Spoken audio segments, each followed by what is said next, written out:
თქვენ უსმენთ რადიო იმედს.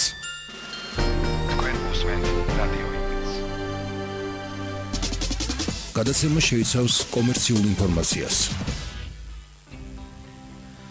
კიდევ ერთხელ მოგესალმებით, ბრუნდებით სპეციალური გადაცემით პირდაპირ ეთერში. შეგახსენებთ, რომ გადაცემა 2 თვის განმავლობაში გადის ეთერში და სულ 8 ციკლ შემოგთავაზებთ ამ გადაცემებიდან.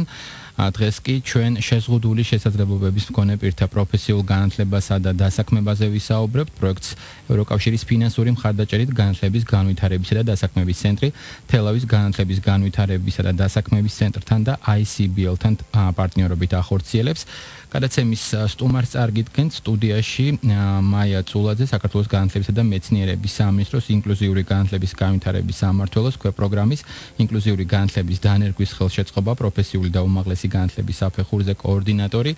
მაიკო, მადლობა გადაცემაში მონაწილეობისთვის. დიდი მადლობა მოწვევისთვის. ასევე ჩვენ გვექნება შესაძლებლობა ჩავრთოთ პირდაპირ ეთერში დავით ნანობაშვილი, სოციალური მომსახურების სააგენტოს მხარდაჭერითი დასაქმების კოორდინატორი და საზოგადოებრივი კოლეჯ იბერიას ინკლუზიური განათლების სპეციალისტი ნაზი ვარდოსანიძე.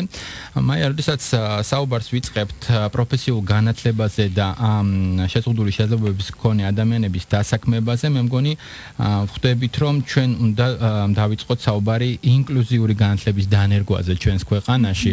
სამინისტროს ფაქტობრივად საკმაოდ დიდი წვლილი მიუძღვის მთელს ამ პროცესში.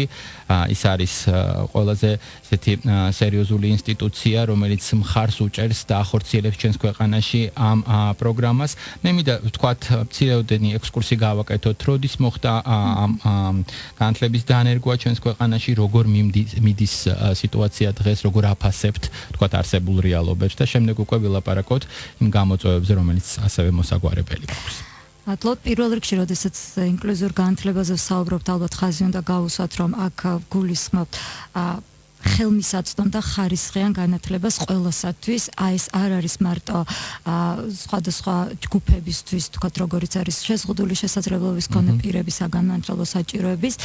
მქონე პირების ინკლუზიური განათლება გულისხმობს ხარისხიან და ხელმისაწვდომ შესაძლებლობებზე, ინდივიდუალურ შესაძლებლობებზე მორგებულ განათლებას ყველასთვის, ყოველი მოსწავლისთვის, სტუდენტისთვის. და თავისთავად ეს არ არის რაღაცა მდგომარეობა, ეს არის უფრო განვითარების პროცესი, ანუ მთლიანად განათლების სისტემის განვითარების, საგანმანათლებლო კონტექსტის დახვეწის და გაუმჯობესების პროცესი. დაიწყო ეს ყველაფერი, პირველი ჩანაწერი რამდენადაც მახსოვს 2005 წელს გაჩნდა, სადაც უკვე ინკლუზიური განათლება იყო ნახსენები განათლების კანონში, ზოგადი განათლების შესახებ კანონში, თუმცა უკვე პრაქტიკული ცვლილებები 2006 წლიდან დაიწყო და საქართველოს განათლებისა და მეცნიერების სამინისტროს ძალიან დიდი მხარდაჭერა, როგორც მეთოდოლოგიური, ასევე ფინანსური აღმოუჩინა ნორვეგიის განათლების და კვლევის სამინისტრომ.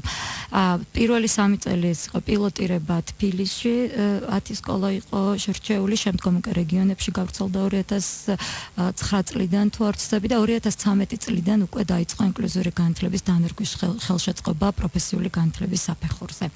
თვითონ პროექტი დასრულდა 2016 წელს, თუმცა რა თქმა უნდა საქართველოს განათლებისა და მეცნიერების სამინისტრო თავიდანვე აქტიური თანამონაწილე და ასე ვთქვათ განხორციელებელი იყო ამ ყველაფრის და დღესდღეობით უკვე ინკლუზიური განათლების განვითარების სამმართველოს პასუხისგებლობის ქვეშ არის სრულად. მე მინდა ვისაუბროთ პროფესიულ განათლებაზე. რამდენად ხელმისაწვდომია ჩვენს ქვეყანაში შეზღუდული შესაძლებლობების მქონე პირებისთვის პროფესიული განათლების მიღება და ვთქვათ შემდეგ უკვე ვილაპარაკოთ იმ ტენდენციებზე, რომელიც ამდენი წლის ვთქვათ განმავლობაში დაგროვდა და შეგვიძლია რომ ვთქვათ ერთგვარი ანალიზი საშუალება აქვს კონტექსტში. 2013 წელს, როდესაც დაიწყო დანერგვა ინკლუზიური განათლების, პროფესიული განათლების საფეხურზე, თავისთავად ძალიან ბევრი საკანონმდებლო ცვლილებას გულისხმობდა. ძალიან ბევრი რამ გაკეთდა ამ კუთხით, მაგრამ თავისთავად ერთ-ერთი მნიშვნელოვანი იყო საკანონმდებლო ცვლილებები, სხვადასხვა რეგულაციების შემუშავება, ხელმისაწვდომი არის. ხაზი მინდა გავუსვა, რომ ხა ჩვენ საუბრობთ ფორმალურ პროფესიულ განათლებაში მოხვედრაზე. და თავისთავად ამისათვის და ეს არის ზოგადი წესი ყველასათვის, აუცილებლად 9 კლასის ატესტატი უნდა გააჩნდეს, როდესაც ფორმალურ პროფესიულ განათლებაზე ვსაუბრობთ კანონის მიხედვით. რაც შეეხება რამდენად ხელმისაწვდომია, როდესაც ადამიანი, თქვათ, დარეგისტრირება ხდება და მონიშნა, რომ აქვს საგანმანათლებლო საჭიროება, შეზღუდული შესაძლებლობა, მულტიდისციპლინარული გუნდის წევრები განათლების სამინისტროსი აფასებენ, ადასტურებენ, რომ რეალურად აქვს ამ ადამიანს სპეციალური საგანმანათლებლო საჭიროება და შემდგომ უკვე განსხვავებული ალტერნატიული წესით ხდება ჩარიცხვა. რაც ძალიან საინტერესო პროცესია, ეს არის მის მიერ შერჩეული, მას აქვს საშუალება აპლიკანტს, საგანმანათლებლო საჭიროების მქონე შეზღუდული შესაძლებლობის მქონე აპლიკანტს აქვს შესაძლებლობა რომ შეარჩიოს თუნდა ერთი შეუძლია, მაგრამ შეუძლია 3 პროფესია სასურველი შეარჩიოს და უკვე იმ პროფესიულ სასწავლებელში, რომელშიც დარეგისტრირებულია და სადაც სწავლის სურვილი აქვს, ან შეიძლება იყოს 3 სხვადასხვა პროფესიული სასწავლებლები, იქ იგეგმება უკვე მისთვის აი მის მიერ შერჩეული პროფესიების მოსინჯვა. თქვათ, გააჩნია რა შეარჩია, რაღაცა ძირითადი მნიშვნელოვანი ელემენტები, აქტივობები ამოღებული, დაგეგმილია როგორც სპეციალისტების, ასევე თქვათ, პედაგოგის პროფესიულის პედაგოგის მიერ და ეს ადამიანი ახდენს მოსინჯვას და მერე უკვე რეფლექსიას აკეთებს და უკვე საბოლოო გადაწყვეტილებას იღებს, ანუ არჩევანის გაკეთება ხდება, თუ რომელი უფრო მოეწონა, რომელში ხედავს თავის თავს და მგონი რომ ძალიან საინტერესო პროცესია. ამ შესაძლებლობებს თქვათ და მის გამოყენებას შემდეგ შედეგი გაცილებით უფრო საინტერესო მოყვება ხოლმე. და ვიდრე თქვათ ვილაპარაკებთ ჩვენ ამ ადამიანების დასაქმების სტატისტიკაზე, მე მინდა ვთქვათ ასევე და ვილაპარაკოთ პროფესიული ორიენტაციის თქვათ დახვეწაზე, ეს არის მნიშვნელოვანი ფაქტორი ვფიქრობ. ანუ აი ეს რაც ახლა მაგალითი მოვიყვანეთ, თუ როგორ ხდება ალტერნატიული წესით პროფესიულ განათლებაში ჩართვა, რასაც გულისხმობს, სინამდვილეში შეიცავს პროფესიული ორიენტაციის ელემენტებს და ეს არის ერთ-ერთი ყველაზე სამიზნე, რაზეც მუშაობთ ახლა, რომ რაღაცნაირად გავაძლიეროთ მაქსიმალურად პროფესიული ორიენტაციის, რომ ადამიანს კონდეს რეალურად ინფორმირებული არჩევანი გააკეთოს და სწორი არჩევანი, რომ ყოველთვის ესე არ ხდება და უკვე ჩარიცხვის წინ ამ 3 პროგრამის და პროფესიის მოსინჯვა ყოველთვის საკმარისი არ არის. თუ ეს დაიწყება სკოლის საფეხურიდან და იქნება ხანგრძლივი პროცესი, შესაბამისად უფრო მეტად სწორ არჩევანს და მისთვის სასარგებლო გადაწყვეტილებას მიიღებს ნებისმიერი აპლიკანტი, იქნება საგანმანათლებლო საჭიროების მქონე თუ არ მქონე, ამას არ აქვს მნიშვნელობა, ეს ძალიან მნიშვნელოვანია. გარდა ამისა, ხელშეწყობებზე მინდა დავამატო, რაც 2017 წლის იანვრიდან უკვე ძალაშია სპეციალური საგანმანათლებლო საჭიროების შეზღუდული შესაძლებლობის მქონე პირებს, რომლებიც უკვე ჩაირიცხებიან საგანმანათლებლო დაწესებულებებში, მათ ჩვეულებრივ ვაუჩერი, რომელიც მიყვება დაფინანსებასთან ერთად, რაც ყველა სტუდენტისთვის არის პროფესიული განსაზღვრული, რომელიც თქვათ ირიცხება, მათ დამატებით კიდევ გაზრდილი ვაუჩერი ერიცხებათ, რაც გულისხმობს, რომ ეს თანხა უნდა იყოს გამოყენებული იმ ხელშეწყობებისთვის, რაც შეიძლება სასწავლო პროცესში დაჭირდეს. და ეს ხელშეწყობა უკვე ძალიან მრავალფეროვანი შეიძლება იყოს ინდივიდუალურ საჭიროებებიდან გამომდინარე, იქნება ეს რაღაცა დამხმარე მოწყობილობა, პროგრამა, ასისტენტის დაქირავება დამატებით და ასე შემდეგ, ისე რომ ეს ხელშეწყობებიც არსებობს თვითონ სწავლების პროცესისთვის. და ბუნებრივია ხვდებით, რომ ამ სწავლას და განათლებას შემდეგ აუცილებლად რეალიზების შესაძლებლობა უნდა მოყვეს და ძირითადად ეს არის დასაქმება და ხვდებით, რომ სახელმწიფო ზრუნავს იმისთვის, რომ ასეთი ადამიანები იყვნენ რეალიზებულები.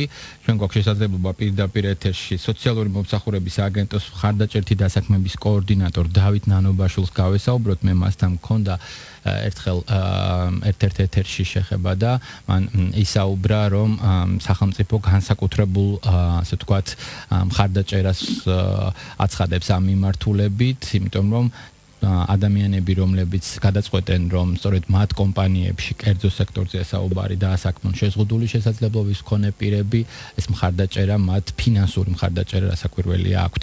მოდით უფრო კონკრეტულად დავით, მოგესალმებით, მადლობა გიხდით გადაცემაში მონაწილეობისთვის. თქვენ მოგვიყევით რა ტიპის დახმარებაზეა საუბარი, ანუ სახელმწიფო სუბსიდიაზე და ვისაუბროთ იმაზე, ზოგადად რამდენად აქტიურები არიან თავად შეზღუდული შესაძლებლობების მქონე პირები სამსახურის ძიების პროცესში. მოგესალმებით, მივესალმებით თქვენს რადიო მსმენელს. მოგახსენებთ, რაც შეეხება მხარდაჭერით დასაქმებას, ზოგადად ეს არის დასაქმების ხელშეწყობის სერვისი, რომელსაც სოციალური მომსახურების სააგენტო ახორციელებს. ამ ეტაპზე ამ მიმართულებით სახელმწიფო პროგრამებს, რაც შეეხება პირველი და უმთავრესი, ეს არის სუბსიდირების პროგრამა, რომელიც გულისხმობს 460 ლარამდე შრომის ანაზღაურების თანამონაწილეობაში შესვლად ნავსაქმებელთან, ანუ პირობითად თუ დამსაქმებელი ადამიანს უქმნის 900 ლარს ხელფას, აქედან 460 ლარს უფინანსებს სახელმწიფო, ხოლო მეორე 460 იხდის უკვე თვითონ დამსაქმებელი. საკმაოდ აქტიურად მიმდინარეობს სუბსიდირების პროგრამა, დღის მდგომარეობით ჩართულია უკვე 16 შეზღუდული შესაძლებლობის მქონე ადამიანი სხვადასხვა მიმართულებით და საკმაოდ ასე ვთქვათ აქტიურად თანამშრომლობენ თვითონ დამსაქმებლებთან. პროგრამამ შეგვიძლია ვთქვა, რომ საკმაოდ დადებითი შედეგი მოიტანა, ვინაიდან ასე ვთქვათ ძალიან უმარტივებს დამსაქმებელსაც აი პირველი პერიოდში სანამ ადაპტაციას გაივლის თვითონ ეს ადამიანი სამუშაო ადგილზე თუნდაც ეს ანაზღაურების სუბსიდია, ასევე აქტიურად არიან ჩართულები ეს ადამიანები მეორე სახელმწიფო პროგრამაში, რომელსაც სტაჟირება ქვია, ასე ვთქვათ. სტაჟირებას რაც შეეხება 4 თვემდე გრძელდება და 150 ლარს უხდის სახელმწიფო თვითონ მოქალაქეს, რომელიც სტაჟირების პროგრამაში ჩაერთვება და აქაც ასე ვთქვათ საკმაოდ კარგი შედეგები გვაქვს ამ მიმართულებით. ამ თვითონ ეს ადამიანები საკმაოდ აქტიურობენ და თვითონ ადამიანთან ჩვენი კონსულტანტებიც მუშაობენ ნებისმიერ შემთხვევაში იქნება სუბსიდირება, იქნება სტაჟირება თუ იგივე პროფესიული განმზადება, რომელიც უცოტა ხანში დაიწყება. დავით, სულ რაღაც 10 დღის წინ გქონდათ თელავში ფორუმი, სადაც სწორედ შეზღუდული შესაძლებლობების მქონე პირებმა მიიღეს მონაწილეობა, რომ გითხრათ მცირეოდენი ვთქვათ შეფასება, რამდენად საინტერესო იყო, რამდენად დატვირთული და საქმიანი იყო ეს შეხვედრა. კი ბატონო, თელავს რაც შეეხება 16 ივნისს ჩატარდა ფორუმი თელავში, სადაც 17 დამსაქმებელი იყო წარმოდგენილი სხვადასხვა ვაკანსიებით, იყო როგორც წარმოების სფერო, ასევე გაყიდვები, დისტრიბუცია და ასე შემდეგ. დაახლოებით 120 ადამიანმა შეზღუდული შესაძლებლობის მქონე პირმა მიიღო მონაწილეობა ამ ფორუმში. იყო საკმაოდ აქტიური ფორუმი, თუმცა შედეგები ჯერ არ გვაქვს, ვინაიდან ეს უკავშირის მიღების პროცესი საკმაოდ ხანგრძლივია, იქ მოიცავს ცალკე შემდგომ გასვლას და მეორე მესამე გასაუბრებას, რომელსაც დამსაქმებლები კვლავ ატარებენ და შემიძლია ვთქვა, რომ თვითონ პროცესი იყო საკმაოდ აქტიური, საინტერესო და ვფიქრობ, რომ შედეგებიც საკმაოდ კარგი იქნება და როგორც კი შედეგები გვეწოდინება, ავტომატურად აუცილებლად თქვენთან ეთერში გავაჟღერებთ ამ ფორუმს. დიდი მადლობა დავით, წარმატებები მინდა გისურვოთ. მსმენელს შევახსენებ, რომ პირდაპირ ეთერში სოციალური მომსახურების სააგენტოს მხარდაჭერითი დასაქმების კოორდინატორ დავით ნანობაშვილთან საუბრობდით, მაია დამეთანხმებით, რომ სახელმწიფოს აქტიურობა აპრიორი არ ნიშნავს, რომ თავად შეზღუდული შესაძლებლობების მქონე პირი არ უნდა გააქტიურდეს. მათთვის მნიშვნელოვანია ინიციატივები და საშუალება იმისა, რომ თქვათ რაღაცნაირად მოხდეს იდეებიდან თქვათ მაქსიმალურ საქმეზე გადასვლა. საერთო თქვათ შეფასება როგორია? რამდენად აქტიურია ზოგადად თემი ამ კუთხით? ხა თქვენ იცნობთ, შეხება გაქვთ და რამდენად თქვათ აქვთ სურვილი, რომ მათი ცხოვრება იყოს დატვირთული თუნდაც სამსახურეობრივად? ყველას სურვილი საერთოდ პროფესიული განათლების საბოლოო იდეაც იმაშია, ხო, რაღაცა კონკრეტული პროფესიული უნარები, ჩვევები, ცოდნა მიიღო კონკრეტულ პროფესიაში და რა თქმა უნდა ამის რეალიზება ცოდნის მოახდინო და ეს არის სწორედ შედეგად, ანუ დასაქმდე და გააკეთო. ხა იქნები სადმე დასაქმებული თუ თავად მეწარმე იქნები და კერძო ბიზნესი გექნება, ესეც სხვადასხვა ისა. არიან გამოცდილებაში გვაქვს, რომ ზოგიერთ კურსდამთავრებულს პროფესიული საგამანათლებლო დაწესებულების შეზღუდული შესაძლებლობის მქონე პირებს თავიანთი მცირე ბიზნესიც კი დაუწყეთ და ეს ძალიან მნიშვნელოვანია. უბრალოდ ხაზი მინდა გაუსვა, რომ დღეს მესმის, რომ ყველა დამსაქმებელს რაღაცნაირად უნივერსალური დასაქმებული პირი ჭირდება, რომელსაც ყველანაირად ყველაფრის კომპეტენცია აქვს და ალბათ ამასაც უნდა მივაქციოთ ყურადღება, რომ ზოგ შემთხვევაში ზოგიერთი პირი საგანმანათლებლო საჭიროების მქონე ან შეზღუდული შესაძლებლობის მქონე შეიძლება სრულ კვალიფიკაციაზე ვერ გავიდეს, მაგრამ საკმაოდ კარგი კომპეტენციები დააგროვოს, რომელიც ძალიან ღირებული შეიძლება დამსაქმებლისთვის აღმოჩნდეს და სწორედ აი ამ კომპეტენციების გამო მოხდეს მისი დაქირავება. ესე რომ ამ კუთხითაც რო შევხედოთ და დამსაქმებელმა ამ კუთხით გაიაზროს დასაქმება, ძალიან კარგი იქნება. თუმცა ეს პრობლემა როგორც ჩანს მხოლოდ ჩვენს ქვეყანაში არ არის, იმიტომ რომ ეგრეთ წოდებული არტისტი, ანუ ყველაფრის მცოდნე ადამიანი და ყველაფრის გამკეთებელი, თქვათ ევროპაში სჭირდებათ, იგივე ამერიკაში, უბრალოდ ძალიან მნიშვნელოვანია მნიშვნელოვანია, რომ ჩვენ შემთხვევაში თქვათ კიდევ სხვა პრობლემების თქვათ მოგვარება და გადაჭრა მოხდეს, მათ შორის ცნობიერების ამაღლების, სტერეოტიპების გარემო, რომელიც ასევე საკმაოდ მნიშვნელოვან შეზღუდვას წარმოადგენს ხოლმე ასეთი ადამიანების მხრიდან. ჩვენ მოგვიწევს ამ თემაზე რეკლამის შემდეგ საუბარი და გვექნება შესაძლებლობა ასევე პირდაპირ ეთერში საზოგადოებრივ კოლეჯ იბერიას ინკლუზიური განათლების სპეციალისტი ნაზი ვარდოსანიძე ჩავრთოთ. სწორედ ის გვესაუბრება ამ პროცესზე და გამოწვევებზე, რომელიც უშუალოდ ამ ადამიანებთან მუშაობის დროს ვლინდება ხოლმე. მე შეგახსენებთ, რომ პროექტს ევროკავშირის ფინანსური მხარდაჭერით განათლების განვითარების და დასაქმების ცენტრი, თელავის განათლების განვითარების და დასაქმების ცენტრთან და ICBL-თან პარტნიორობით ახორციელებს. რეკლამა მალე გაივლის, ასე რომ დაგველოდეთ. თქვენ უსმენთ რადიო იმედს. გადაცემა შეიცავს კომერციულ ინფორმაციას. დაბრუნდით პირდაპირ ეთერში, შეგახსენებთ, რომ დღეს ჩვენ შეზღუდული შესაძლებლობების მქონე პირთა პროფესიულ განათლებაზე და მათ დასაქმებაზე ვსაუბრობთ. პროექტს ევროკავშირის ფინანსური მხარდაჭერით განათლების განვითარებისა და დასაქმების ცენტრი, თელავის განათლების განვითარებისა და დასაქმების ცენტრთან და ICBL-თან პარტნიორობით ახორციელებს. ჩვენი სტუმარია საქართველოს განათლებისა და მეცნიერების სამინისტროს ინკლუზიური განათლების განვითარების სამმართველოს პროგრამის ინკლუზიური განათლების დანერგვის ხელშეწყობა პროფესიული და უმაღლესი განათლების საფეხურზე კოორდინატორი მაია წულაძე. კიდევ ერთხელ მაია, მადლობა გადაცემაში მონაწილეობისთვის. და მეთანხმებით, რომ სწავლება ეს არის ორმხრივი პროცესი. მერხთან სხედან ადამიანები, რომლებიც იღებენ სწავლა-განათლებას და თქვათ მათ წინ არის პედაგოგი, რომელსაც ბუნებრივია სათანადო კვალიფიკაცია და გამოცდილება უნდა ჰქონდეს. ამ პროგრამის დანერგვამ თავისთავად გააჩინა ახალი, ასე ვთქვათ, პროფესიები. უბრალოდ მე მაინტერესებს ქართულ რეალობაში რამდენად შეძელით და მოახერხეთ, რომ მოგეძებნათ შესაბამისი კვალიფიკაციის მქონე ადამიანები, პედაგოგები და როგორ მოხდა მათი გადამზადება, თქვათ, რა სტანდარტები გაითვალისწინეთ. მოგახსენებთ, როდესაც ეს ყველაფერი იწყებოდა პროფესიული განათლების საფეხურზე 2013 წელს, თავისთავად ეს ყველა საჭიროება იყო გაანალიზებული.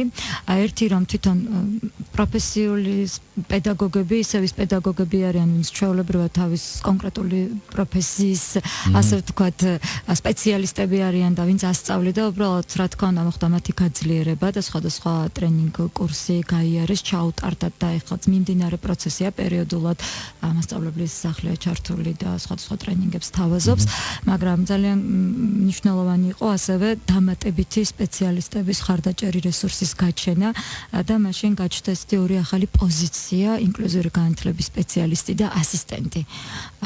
შეირჩნენ ადამიანები, რომელსაც გარკვეული გამოცდილება ან შესაბამისი ცოდნა ჰქონდათ, შეიძლება ყოფილიყო ფსიქოლოგი, ან თქვათ რაღაცა სპეციალური განათლების კუთხით, უბრალოდ კარგი გამოცდილების მქონე ადამიანი, რომელსაც ჰქონდა გამოცდილება შეზღუდული შესაძლებლობის მქონე პირების მხარდაჭერის მიმართულებით მუშაობის და მათაც შესაბამისი ტრენინგები ჩაუტარდათ, რომ ყოფილიყო რეალურ რესურსს წარმოადგენდნენ უკვე უშუალოდ პროფესიული განათლების მიღების პროცესში საგანმანათლებლო საჭიროების მქონე პირებისთვის.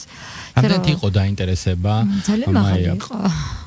ძალიან მაღალი იყო, იმიტომ რომ თავიდან მახსოვს ამ ტრენინგებს რო ვატარებდით, ყოველ პოზიციაზე ვთქვათ დამატებით, ასე ვთქვათ, სარეზერვო ადამიანიც კი იყო, იმიტომ რომ დაინტერესება ნამდვილად დიდი იყო, თან რაღაცა ახალი იყო და ეხებოდა არა მარტო თბილის რეგიონებს და შესაბამისად რეგიონებიდანაც საკმაოდ დიდი დაინტერესება იყო, იმიტომ რომ თავიდან რეგიონების ანუ საპილოტო რეჟიმში დაიწყო, ესეც ისევე როგორც სკოლებში, თუმცა ეხლა თითქმის ყველა პროფესიული სასწავლებელია ჩართული ან ნებისმიერ პროფესიულ საგანმანათლებლო დაწესებულებაში აქვს შესაძლებლობა ჩააბაროს საგანმანათლებლო საჭიროების და შეზღუდული შესაძლებლობის მქონე პირს, რომელსაც შეარჩევს და რომელიც მისთვის მოსახერხებელია თუნდაც ვთქვათ გეოგრაფიულად, ფიზიკური ადგილმდებარეობის თვალსაზრისით.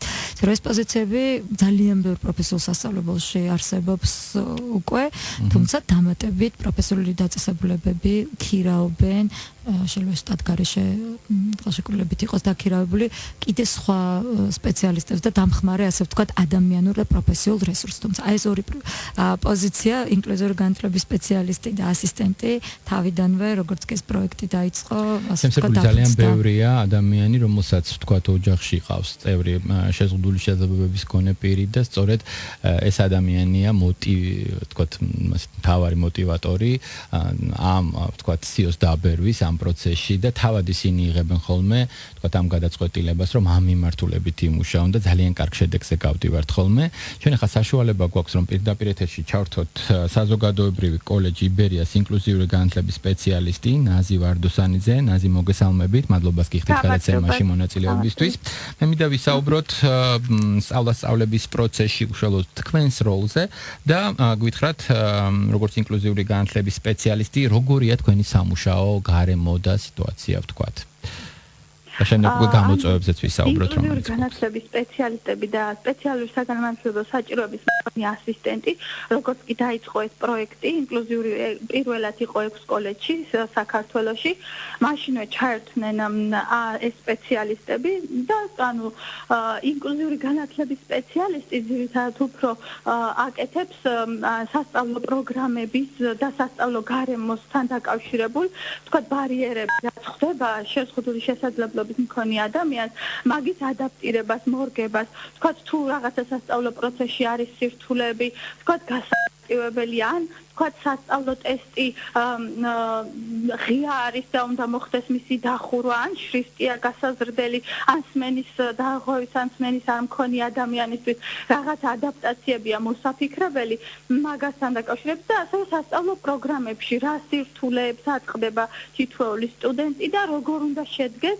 მასზე მორგებული ინდივიდუალური სასწავლო გეგმა, რომ გაუადვილდეს სტუდენტს და მისთვის ინდივიდუალურად მორგებული გახდეს ეს სასწავლო მასალები. ამას აკეთებს ინკლუზიური განათლების სპეციალისტი. სპეციალური საჭიროების მქონე პირთა ასისტენტი აკეთებს ფიზიკური გარემოსთან დაკავშირებით, აკვირდება სასწავლო პროცესს, რა სირთულეებს აწყდება, რა ბარიერებია ფიზიკურ გარემოში, რამე თუა შესაძლოა, ან თქვათ, კლასის დაგეგმვასთან დაკავშირებით, რა რეკომენდაციები უნდა მისცეს მასწავლებელს და აძლევს მასწავლებელს რეკომენდაციებს და აკვირდება, როგორ სრულდება, რომ უფრო გაუმჯობესებული იყოს სასწავლო პროცესი თითოეული ინდივიდისთვის. ანაზე მინდა კითხოთ გამოწვევებზე, რომელიც გაქვთ, თქვათ, ყველაზე მნიშვნელოვანი პრობლემა, რომელიც დროის თვალსაზრისით ყველაზე სწრაფად საჭიროებს გადაჭრას რა არის და თქვათ, რამდენად ხშირია ხოლმე კომუნიკაცია თუნდაც კოლეგებს შორის, რომ თქვათ, ეს პრობლემები რაღაცნაირად ერთად იქნეს გადაჭრილი. ანუ რა თქმა უნდა, ყველაზე მნიშვნელოვანი არის კოორდინაცია და გუნდური მუშაობა და ჩვენ, როდესაც იწყება სასწავლო პროცესი და უკვე გვაქვს ინფორმაცია, თქვათ, რომელ ჯგუფში, რომელ პროფესიაზე რამდენი სტუდენტია და რა შეზღუდვის მქონე სტუდენტები არიან, ეგრევე იკრიბება გუნდი, მულტიდისციპლინარული გუნდი, რომელიც არის დაკომპლექტებული იგივე ინკლუზიური განათლების სპეციალისტის, ასისტენტის, ასევე ყველა პედაგოგი, რომელიც უნდა შევიდეს ამ ჯგუფში, ხდება გაცნობა ინფორმაციის მიწოდება თითოეულ სტუდენტთან დაკავშირებით, თუ რა გამოწვევებს შეიძლება ველოდეთ და რა საკითხები შეიძლება გქონდეს გადასაჭრელი და რა მოლოდინები არსებობს და ასევე რომ არ იყოს მათთვის მოულოდნელი ეს სტუდენტი ჯგუფში. და შემდეგ, რა თქმა უნდა, პროცესშიც მუდმივი კოორდინაცია ყველაზე მნიშვნელოვანი. და ასევე ერთ-ერთი მნიშვნელოვანი გამოწვევა არის ის, რომ ყველა კოლეჯში არ არის ფიზიკური გარემო, ფიზიკური უნივერსალური დიზაინის მქონე ფიზიკური გარემო. მაგალითად, ქუთაისში ეგ კიდევ არ არის დასრულებული. ეს პროცესი და ანუ ადაპტაციები არის ჩასატარებელი ისეთი ტიპის, რომ ყველა შეზღუდვის მქონე ადამიანმა ეტლის მოსარგებლე თუ გადაადგილების სირთულეს თუ სმენის ამხედველობის დარღვევის მქონე ადამიანმა ფიზიკურ გარემოში იგრძნოს თავი თავისუფლად. ეგ ყველაზე მნიშვნელოვანი ალბათ რაც სასწავლო პროცესში ქმნის ბარიერებს. ნაზი, გარემო რამდენად მეგობრულია, ვთქვათ, როდესაც საუბარი გვაქვს ინკლუზიურ საგაკვეთილო სალექციო პროცესზე. ანუ თქვენ თანატოლებს და სოციალურ გარემოს, ხო? ჯგუფელებთან ურთიერთობას. მე მგონია, რომ ყველაზე ნაკლები პრობლემა, რაც იქმნება ხოლმე კოლეჯებში, ჩემი გამოცდილებით მე 2013 წლიდან ინკლუზიური განათლების სპეციალისტი ფიქრობ, რომ ეგ ყველაზე ნაკლები პრობლემა, არის ხოლმე სირთულეები, უფრო მეტად ქცევის ისეთ სტუდენტებთან, რომელსაც თქვათ ქცევას დაკავშირებული სირთულეები აქვს, თქვათ ქცევის მართვასთან დაკავშირებული გამოწვევებს ხვდებით, თქვათ ჯგუფელების მხრიდან ზოგჯერ არის ხოლმე, რომ რაღაც მიუღებლობა, თუმცა ძალიან იშვიათად მომწონს ეგეთი რამე. ყველაზე ღია და ყველაზე გახსნილები არიან ხოლმე ჯგუფელები, თუ ვინმე არის კოლეჯში მათ მიმართ და არ არის ხოლმე, ამ თქვა ექსკურსია იქნება თუ რაღაც ღონისძიებები, რაც არის და რაც ტარდება ხოლმე ჯგუფში, ყველაფერში ბოლომდე არიან ჩართულები და მაგ მიმართულებითაც რა თქმა უნდა დამხმარე სპეციალისტები ეხმარებიან და ასევე არა მხოლოდ ინკლუზიური განათლების სპეციალისტი და ასისტენტი, არამედ თქვა თუ გადაადგილების სირთულე აქვს ადამიანს და უჭირს გადაადგილება, სპეციალური მომვლელი საყვანა ხდება, წინასწარ ხდება ხოლმე განსაზღვრა, თქვა ტრანსპორტირების პრობლემა, ტრანსპორტით უზრუნველყოფა ხდება და ჟესტურიანი თარჯიმანი თუ ჭირდება, ჟესტურიანი თარჯიმანი აქვს და ამ დამხმარე სპეციალისტების დახმარებით ეს სოციალური ბარიერებიც უფრო გადალახვადი ხდება და დიდი მადლობა. მე მგონია რომ მან პრობლემა არ არის. დიდი მადლობა ნაზი, წარმატებები მინდა გისურვოთ. მე მსმენელს შევახსენებ, რომ პირდაპირ ეთერში საზოგადოებრივი კოლეჯი იბერიას ინკლუზიური განათლების სპეციალისტი ნაზი ვარდოსანიძე გვესაუბრებოდა. აი მაია სტუდიაში სიამაყით უსმენდა ნაზის. სწორედ ამ პედაგოგების ასე ვთქვათ, კვალიფიკაციის ამაღლება განათლების სამინისტროს რომ განახორციელა და მნიშვნელოვანია, რომ თავად პედაგოგს კონდეს გააზრებული რასაკეთებს, ალბათ დამეთანხმებით და როდესაც საუბარია, ვთქვათ, ამ ტიპის აქტივობებს და ხედავ, რომ პედაგოგი არის აბსოლუტურად კვალიფიციური, გეძლება იმედი, რომ სიტუაცია კიდევ უფრო წინ წაიწევს, ასე ვთქვათ, და ეს პრობლემები, რომელიც შეიძლება ყოველდღიურობაში თავს იჩენს, მეტნაკლებად მოგვარებული იქნება. მე მინდა მაინც შევეხოთ დასაქმების სტატისტიკას რაღაც ფორმით, მიუხედავად იმისა, რომ ეს ინფორმაცია, ვთქვათ, ხშირად არის ცვალებადი და შემდეგ უკვე რამდენადაც, ვთქვათ, არის შესაძლებელი ყველაზე უფრო ეგრეთ წოდებულ მოთხოვნად სპეციალობებზეც რომ ვისაუბროთ, ამით დავასრულოთ დღევანდელი გადაცემა. რაც შეეხება დასაქმებას, ის ბაზა, რომელიც ჩვენთვის არის ხელმისაწვდომი, ძირითადად პროფესიული საგანმანათლებლო დაწესებულებები გვაწვდიან ხოლმე თავის კურსდამთავრებულების შესახებ საგანმანათლებლო საჭიროების მქონე შეზღუდული შესაძლებლობის მქონე პირების დასაქმებაზე ვსაუბრობ.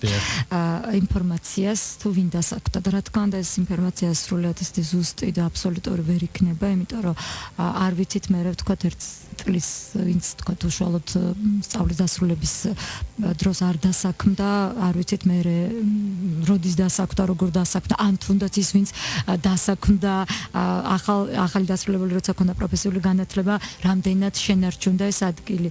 მე გადავხედე მონაცემებს და 2013 წლიდან დაწყებული 2016 წლის გაზაფხულის მონაცემებით ზოგჯერ კიდე სასწავლო პროცესში შეიძლება ვთქვათ, რომ 2013-დან 2015-ის ჩათვლით უფრო ზუსტი იქნება ამის თქმა, დაახლოებით 8% იყო დასაქმებული, ანუ ეს იმ მონაცემებზე დაფუძნებით, რაც პროფესიულმა საგანმანათლებლო დაწესებულებებმა მოგვაწოდეს. როგორ აფასებთ ამ პროცენტულ მაჩვენებელს, ის არის მაღალი თუ დაბალი? იცით რა არის პროცენტული მაჩვენებელი, ალბათ საერთო პროცენტულ მაჩვენებელთან და შედარდეს, რომელიც ქვეყანაში არის დასაქმების კუთხით, თუნდაც ყველა კურსდამთავრებული უნდა და ამ ჭრილში უნდა განვიხილოთ ალბათ ის კურსდამთავრებულები, რომლებიც პროფესიულ საგანმანათლებლო დაწესებულებებს ასრულებენ, ამთავრებენ და არა აქვთ თქვათ რაიმე ტიპის საგანმანათლებლო საჭიროება ან შეზღუდული შესაძლებლობა საინტერესო სტატისტიკა იქ როგორია დასაქმების.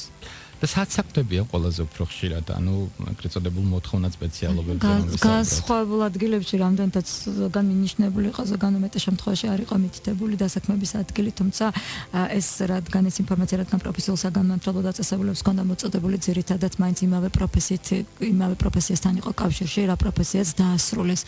თუმცა როგორც ხდება ხოლმე ძალიან ხშირად არის, რომ და ამას არ აქვს მნიშვნელობა საგანმანათლებლო საჭიროების მქონე ადამიანი, პროფესიული დაამთავროთ უმაღლესი, ყოველთვის თავისი პროფესიით და იმ განათლების მიხედვით ყველა რა თქმა უნდა ესეც ვიცით ჩვეულებრივი ამბავია სამწუხაროდ არ საქმდება ხოლმე. მოთხოვნადი პროფესიებიც არსებობს, არის ესეთი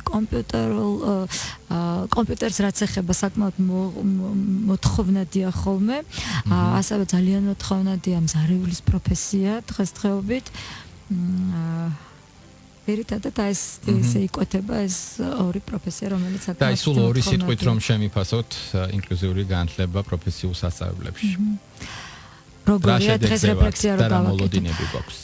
კარგით, რა თქმა უნდა, საჭიროებები და გამოწვევები ბევრია, მაგრამ ისევ იქიდან გამომდინარე, რომ ინკლუზიური განათლება ეს არ არის რაღაცა მდგრადი მდგომარეობა და ეს არის განვითარების, მუდმივი განვითარების პროცესი, რომელიც ყველა დონეზე განვითარებას მოითხოვს, ადმინისტრაციულ დონეზე, მასწავლებლების, პედაგოგების, სპეციალისტების, არ ვიცი ძალიან ბევრ ფაქტორს გულისხმობს განვითარების, მაგრამ არის განვითარების პროცესი, თუ დინამიკა შევხედავთ, შემიძლია ძალიან დადებითად შევაფასოთ, თუნდაც ის, რომ ის ხელშეწყობები, რაც ვთქვათ, რამდენიმე წლის წინ საერთოდ ფიზიკურად არ არსებობდა და დღეს რა ხელშეწყობებიც არსებობს, თუნდაც აი ინკლუზიური განათლების სპეციალისტმა ჩართვა, ვისთანაც ჰქონდათ იბერიის სასწავლებლიდან, ხაზი გაუსვა, ხო, დღეს რო შეიძლება ტრანსპორტირების მხარდაჭერა იყოს, შეიძლება ეს იყოს ფუნქციური აქტივობების დროს განხორციელებული მხარდაჭერა, შეიძლება იყოს უშუალო სწავლასწავლების, ეს ადამიანური პროფესიული რესურსი რაც არსებობს, ძალიან დიდი, ასევე ის რომ დაფინანსება შეიძლება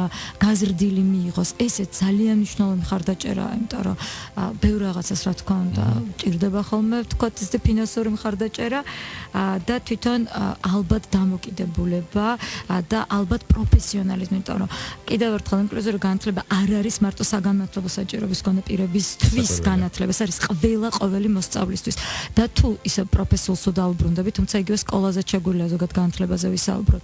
მასწავლებელმა, პროფესიულის მასწავლებელმა კარგად იცის როგორ მოარგოს საგანმანათლებლო პროცესი საგანმანათლებლო საჭიროების მქონე სტუდენტს, შეზღუდული შესაძლებლობის მქონე სტუდენტს, ჩათვალეთ, რომ იმ მასწავლებლის პროფესიონალიზმი ბევრად უფრო გაზრდილია და ის კარგი მასწავლებელია ყველა სტუდენტისთვის, რომელსაც ის ასწავლის. ძალიან დიდი მადლობა საინტერესო საუბრისთვის. მაია წულაძე, განათლებისა და მეცნიერების სამინისტროს წარმომადგენელი იყო ჩვენი გადაცემის სტუმარი. ამით ჩვენ ერთმანეთს ვემშვიდობებით ამ ფორმატში მომდევნო 4 შაბათს დღის 2 საათი საინფორმაციო გამოშვების დასრულებისთანავე შევხვდებით. მადლობა რომ გვისმენთ. კიდევ ერთხელ შეგახსენებთ, რომ დღეს ჩვენ შეზღუდული შესაძლებლობების მქონე პირთა პროფესიულ განათლებასა და დასაქმებაზე ვისაუბრეთ. პროექტს ევროკავშირის ფინანსური მხარდაჭერით განათლების განვითარებისა და დასაქმების ცენტრი, თელავის განათლების განვითარებისა და დასაქმების ცენტრთან და ICBL-თან პარტნიორობით ახორციელებს მომავალ შეხვედრამდე. გადაცემა შეიცავს კომერციულ ინფორმაციას. თქვენ უსმენთ რადიო იმედს. თქვენ უსმენთ